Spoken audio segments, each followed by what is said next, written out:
people call you racist? Why do you think people call you racist? Some people will throw the racism slur at someone like me, yeah. Why do I think they do that? The left are filled with hatred, and the reason why they're filled with hatred is because they've gone through this process of hardening their heart.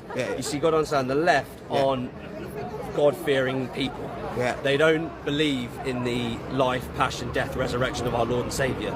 We are taught to unharden our hearts. The modern left are the losers in life. They're the dropouts. They've had their hearts hardened. And I plead to them to unharden their hearts, stop the Nazi stuff that they do, and this weird communist blend of Nazism, and actually lower the fists and say, we got it wrong.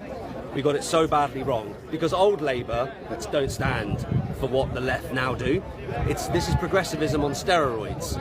So what they do is, because of being filled with such hatred and vitriol, they shout, they spit, they yell Nazi, they yell racist, they yell bigger, because they can't form arguments. So like the kids in the, the bullies in the playground at school, when they push and spit and lash out, that's what the modern left do. They act like children because they still have that mindset. They're filled with hatred. This is what makes us win over them. At a time when the British government appears increasingly determined to conflate patriotism with extremism, prominent commentator Nick Tenconi has launched a blistering attack on Labour leader Keir Starmer. Tenconi's remarks come amid growing public concern that the government is more focused on policing thought crimes and cultural dissent than protecting the public from genuine threats. The outrage stems from recent reports that British patriots could face criminal charges or even jail time over social media posts deemed offensive or controversial by the authorities. I'm absolutely sick of this. Imagine if a Christian saw a Bible being burned.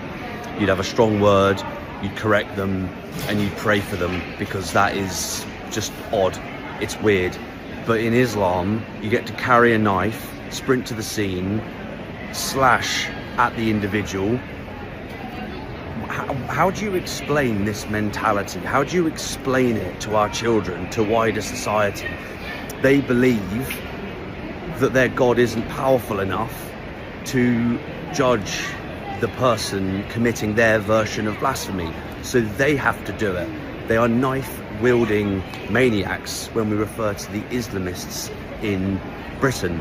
This guy's been released on bail. What does that say to the wider Islamic community? I've not seen one Muslim or moderate condemn this. The guy's been bailed. He's a knife-wielding maniac, and he's been bailed back into society. Where's the condemnation? They don't condemn it, they applaud it. They absolutely love it. They see it as masculine and respectful. Wielding a knife against someone's freedom of expression and freedom of choice to burn a book isn't heroic. It's cowardice, it's disgusting, it's insane, it's psychotic. Where's the condemnation from the Islamic Brigade? There is none, because they agree with him. Things in Britain have got to change, guys. On the other hand, it seems violent offenders, including individuals with lengthy criminal records, are being released back into society under what critics call a dangerously lenient justice system.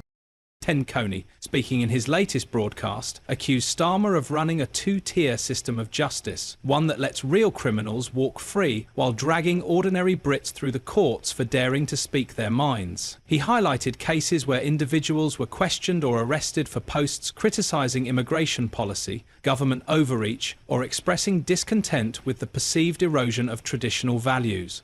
Fighting for the soul of our nation! We will never surrender! Patriots, this all ends when we say it ends. I say, take your country back. Get him out, not for the Tories, not for reform. Get them out for something you truly believe in, that's worth fighting for, that won't turn their back on you. Thank you.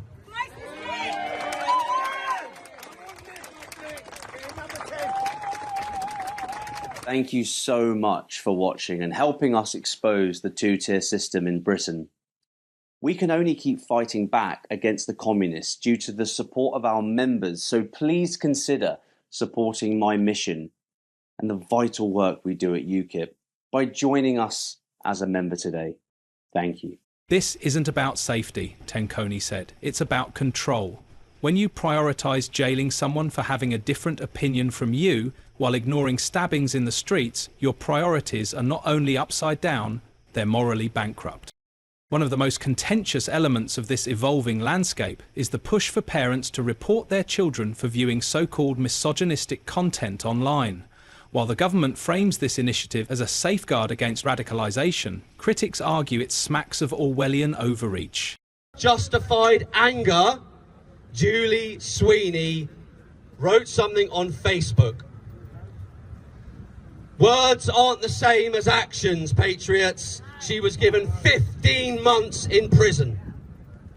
Hugh Edwards was given a suspended sentence. 30 nonce. Number 5. Many Pakistani paedophile, rape, grooming gang members are already back on the streets. Many protesters from 2024 are still serving time for simply being present at one of the protests during the summer of last year. Two-tier Keir has spent his time in office using the term far-right, denigrating patriots, lying to the British public, whilst Pakistani paedophile, rape, grooming gang members. Of course, we need to address genuine hatred, Tenconi said, but most men love women, protect women and want the best for them. We've allowed a radical fringe to paint all masculinity as toxic, and that's not only wrong, it's dangerous. He warned that demonizing masculinity under the guise of fighting misogyny risks creating a generation of disaffected and disillusioned young men, further polarizing society. The solution, he argues, is not to criminalize young men, but to offer them guidance, mentorship, and a cultural narrative that does not vilify their identity. The backlash online has been fierce, with many citizens expressing fear that their views, once considered mainstream, are now grounds for criminal investigation. What do you say to these accusations about two-tier policing? There's no two-tier policing. There is policing without fear or favour, exactly as it should be, exactly what I would expect and require. So that is a non-issue. The focus here is not on the apparent motivation of anybody involved in this. This is not protest. This is violence. It's violence on our streets being inflicted and targeted on communities, and we're not going to tolerate that in this country. Critics of the current trajectory say the government is weaponising online harm legislation to silence dissent, particularly from those who champion national identity and conservative values, or question the political orthodoxy on issues like gender, immigration and free speech. Labour's silence on this growing censorship is deafening, Tenconi concluded. Starmer has built his brand on being a moderate, but there is nothing moderate about criminalising patriotism. The British people are waking up to the double standard, and they don't like what they see. As the general election looms, the divide between cultural conservatism and progressive authoritarianism is becoming more pronounced, with mounting evidence of a chilling effect on free expression. Commentators like Tenconi are warning that Britain stands at a crossroads. Reaffirm the right to speak freely or surrender it to the ever-expanding arm of state surveillance. Tenconi's remarks on two-tier policing in Britain added a fresh perspective to an ongoing debate. However, the Home Office has responded accusing those discussing the issue of being extremists. Since we like to speak on facts, let's look at the issue of two-tier policing in Starmer's government. Is there any truth to this accusation, or is it a hogwash? Sir Keir Starmer made a statement during the appalling riots that have played out on our streets over the past week. Our police deserve our support, the Prime Minister has said. Whatever the apparent cause or motivation, we make no distinction. Crime is crime. But he was singing a different tune 4 years earlier. On June 6, 2020, 14 police officers were injured in London after a Black Lives Matter protest turned violent. One female officer suffered a broken collarbone, broken ribs and a collapsed lung after a protester threw a bicycle at her horse, causing it to bolt. The next day, at another Black Lives Matter protest in London, a further 8 officers were injured. One was pictured with blood pouring down his face. Then, 2 days after that, Sir Keir Starmer chose to publish a photo of himself solemnly taking a knee. So the question is, where was Starmer's support for the police? Or are things now different because he is Prime Minister? Given all the injuries to police in the preceding days, did it not occur to Sir Keir that this gesture might look just a touch crass? If he believes there's no excuse for violence, whatever the apparent cause or motivation, shouldn't he have avoided this photo op? Or are violent protests after the killing of a man in the US somehow more excusable than after the killing of 3 girls in Britain? The more you think about it, the more you wonder if people who believe there is two-tier policing in Britain should be blamed. But it gets even crazier. Look at the Metropolitan Police's soft-touch handling of the pro-Palestine marches. When marches chanted for jihad, the police actually excused them by insisting that the word has a number of meanings. Yet, when a lone counter-protester waved a sign that read "Hamas is terrorist," a statement that reflects UK law, he was arrested. He was later released. Shortly after, the police claimed he had been held for his own protection. But when you think things can't get worse, Keir Starmer and his Labour Party have a way of disappointing you. A few days ago, an officer from West Midlands Police made a statement on Sky News covering a counter-protest in Birmingham by masked men who had initially gathered outside a mosque and local Islamic centre in the Bawdsley Green area. His statement echoed what thousands having been talking about the state of policing in the UK.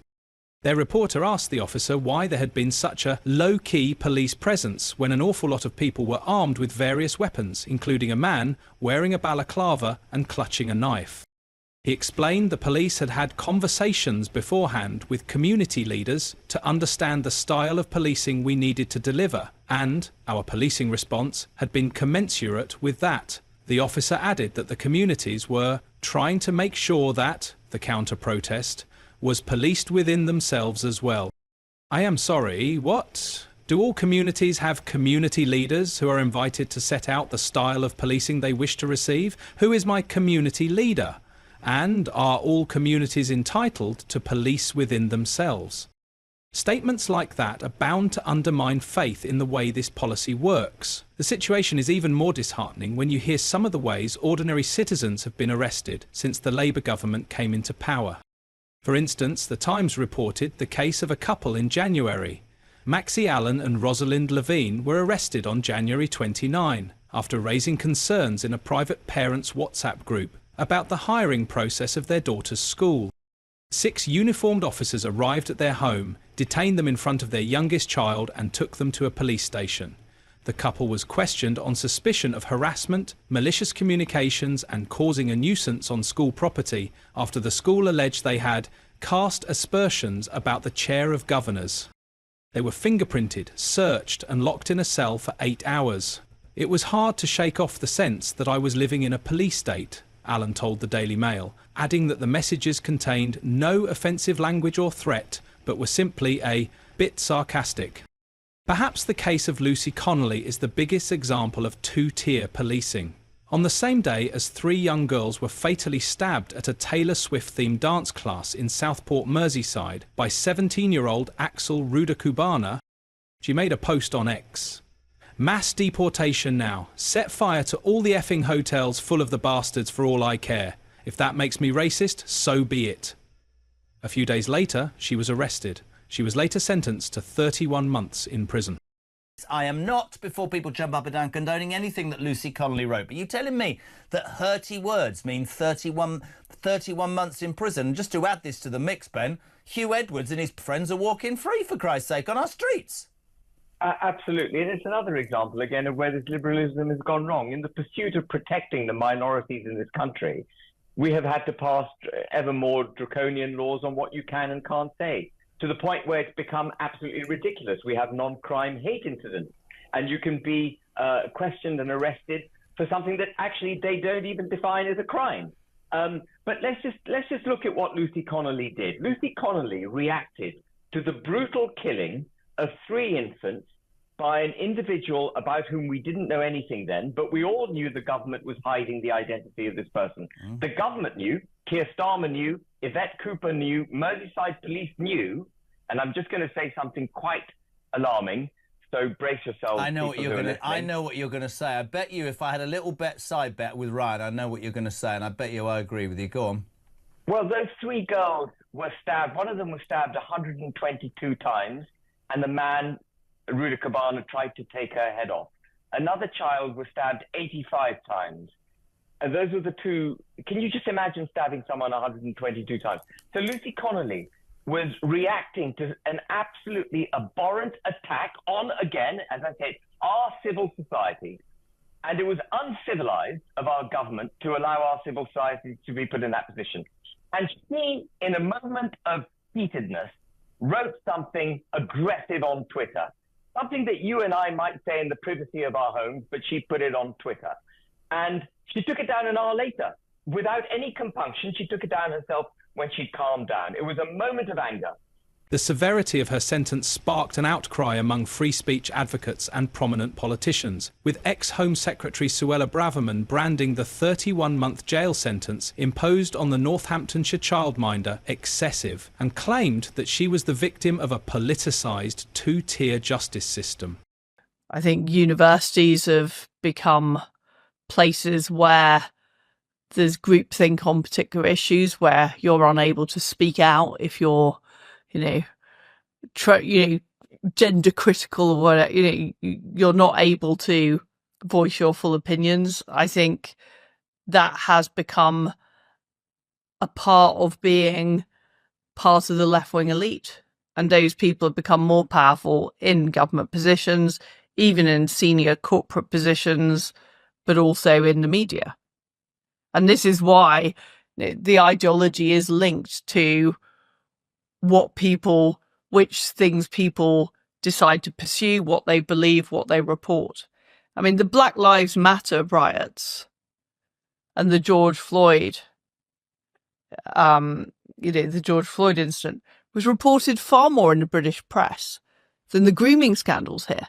Former Prime Minister Liz Truss also joined the growing number of political figures voicing anger about 2-tier justice, demanding Connolly be released immediately and reunited with her family, adding, "The severity of her sentence is completely unjustifiable and a shocking example of 2-tier justice which now prevails in Britain.